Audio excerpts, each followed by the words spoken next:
Bengali food and ব্লগের নতুন একটি রেসিপিতে তোমাদেরকে স্বাগত।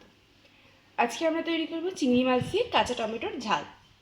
তো চলো যা যা লাগবে দেখিয়ে দিই। এই যে এখানে আছে কাঁচা টমেটো, চিংড়ি মাছ, পেঁয়াজ কুচি, আদা বাটা, কাঁচা লঙ্কা বাটা, সমস্ত রকম গুঁড়ো মশলা, লবণ, সর্ষের তেল। দেখো এদিকে আমরা কড়াই গরম বসিয়ে দিয়েছি, দিয়ে দিচ্ছি পরিমাণ মতন তেল। তেল গরম হয়ে গেছে, প্রথমে আমরা চিংড়ি মাছটাকে ভেজে নেব।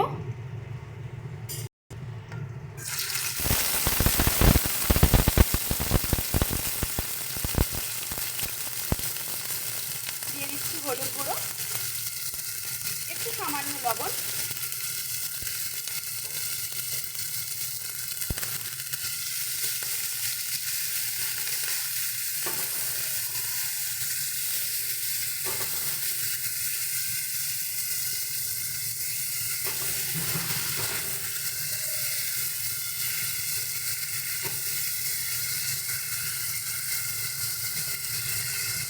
মাছগুলোকে একটু হালকা হালকা ভেজে নেব।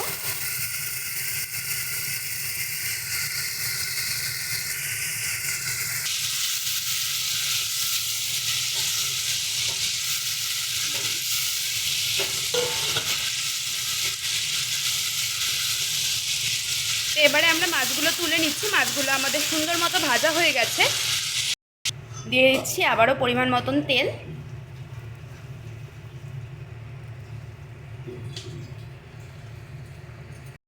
দিয়ে দিচ্ছি পেঁয়াজ কুচি,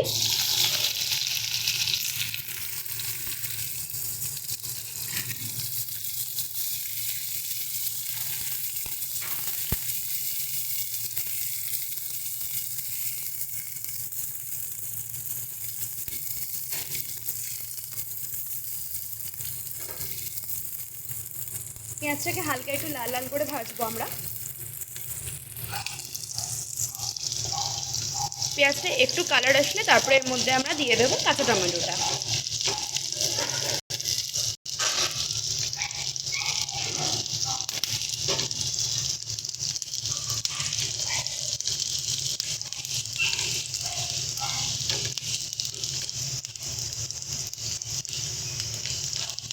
দেখো পেঁয়াজে আমাদের আস্তে আস্তে কালার আসছে। এই পর্যায়ে আমরা দিয়ে দিচ্ছি আগে থেকে কেটে রাখা কাঁচা টমেটোটা।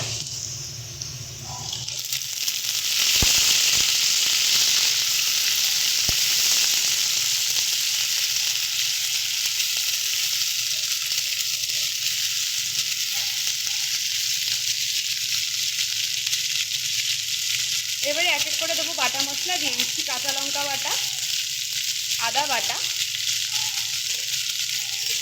দিয়ে দেবো গুঁড়ো মশলা, হলুদ গুঁড়ো, শুকনো লঙ্কা গুঁড়ো, জিরের গুঁড়ো, ধনে গুঁড়ো। ধনে গুঁড়োটা খুব সামান্য দেবো। আর দিয়ে দেবো স্বাদ মতো লবণ।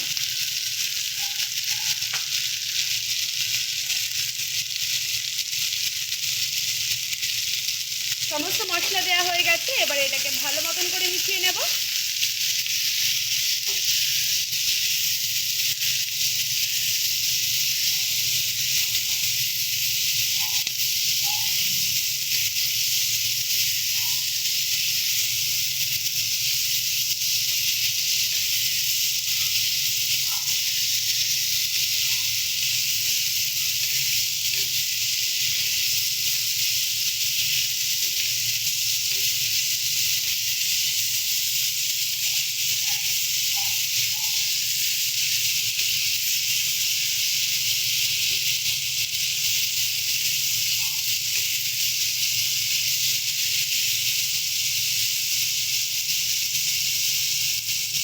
টমেটোগুলি একটু নরম হয়ে যাক, কিছুক্ষণ এরকমভাবেই ছেড়ে দেবো। সুন্দর করে আমাদের মশলা ভাজা হয়ে গেছে আর টমেটোটাও নরম হয়ে এসছে। দিয়ে দিচ্ছি জল পরিমাণ মতন, একটু সামান্য দেবো প্রথমে। এবারে দিয়ে দিচ্ছি আগে থেকে ভেজে রাখা চিংড়ি মাছটা।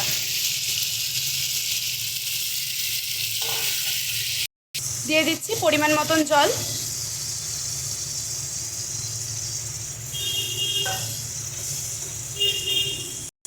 এবার এটাকে আমরা মিনিট 5 মতন একটু ঢাকনা দিয়ে ফুটতে দিচ্ছি। দেখো এটা আমাদের কি সুন্দর তৈরি হয়ে গেছে, একদম গা মাখা মাখা। আর টমেটোগুলো কিন্তু দেখো বেশ সুন্দর নরম হয়েছে, তোমাদের একটু দেখিয়ে দিচ্ছি আমরা টমেটোটা কত সুন্দর নরম হয়েছে। দেখো টমেটোগুলো একদম সুন্দর নরম হয়ে গেছে। এবার এটাকে আমরা সার্ভ করে নেব। দেখো তৈরি হয়ে গেছে আমাদের সুন্দর কাঁচা টমেটো দিয়ে চিংড়ি মাছের ঝাল। কি দারুণ লাগছে দেখতে, একদম লাল লাল ঝাল ঝাল তৈরি হয়েছে। গরম ভাতে কিন্তু দারুণ লাগবে এটা খেতে। এইরকমই ইউনিক ভিডিও রেসিপি তোমরা যদি চাও অবশ্যই কিন্তু চ্যানেলটির পাশে থাকতে হবে, চ্যানেলটি সাবস্ক্রাইব করে দিয়ে পাশে থাকা বেল আইকন ক্লিক করে অল নোটিফিকেশন অন করে দিতে হবে। ধন্যবাদ সকলকে।